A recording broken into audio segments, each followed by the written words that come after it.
मित्रांनो, इन्स्पेक्टर मंजू या मालिकेच्या आजच्या भागामध्ये आता बलमा जो असतो ना, सत्यजितला भेटायला आलेला असतो. बलमा आता सत्याला बोलत असतो, "काय रे सत्या, तू वेडा की खुळा रे? तुझ्या मित्राला असं एकट्याला सोडून जाणार होतास?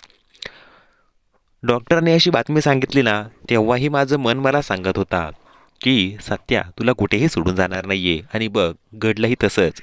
कारण या बलमाचं ना तुझ्यावर खूप प्रेम आहे आणि इथून पुढे मला असं एकट्याला सोडून कुठेही जाण्याचा विचार करायचा नाही, नाहीतर फटकेच देईल तुला."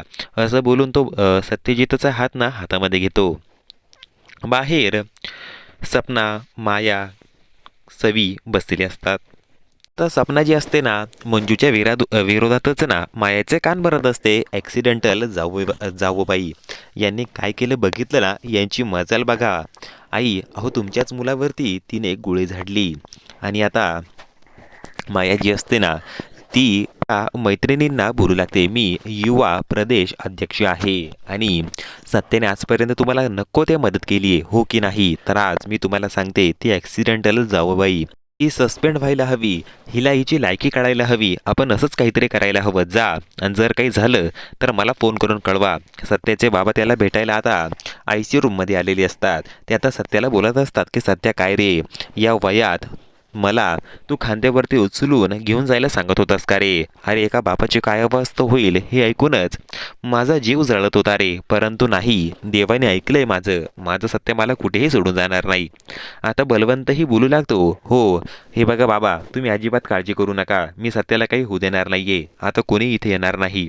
मंजू सत्याला बरं वाटावं, सत्य लवकर शुद्धीवरती यावा म्हणून ती देवी आईच्या मंदिरात आलेली असते. आणि मंदिरात येत असतानाच समोर तिला एक जोगीनबाई दिसते.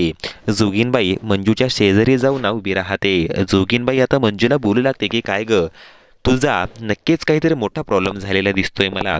तू अशी अशी का नाराज इथे उभी आहे? अगं, पोलीस आहे तरी एवढी नाराज काय झालंय तुला?" तर मंजू बोलते, "मला माझ्यावर खूप मोठा संकट आलंय. माझा नवरा हा हॉस्पिटलमध्ये ॲडमिट आहे."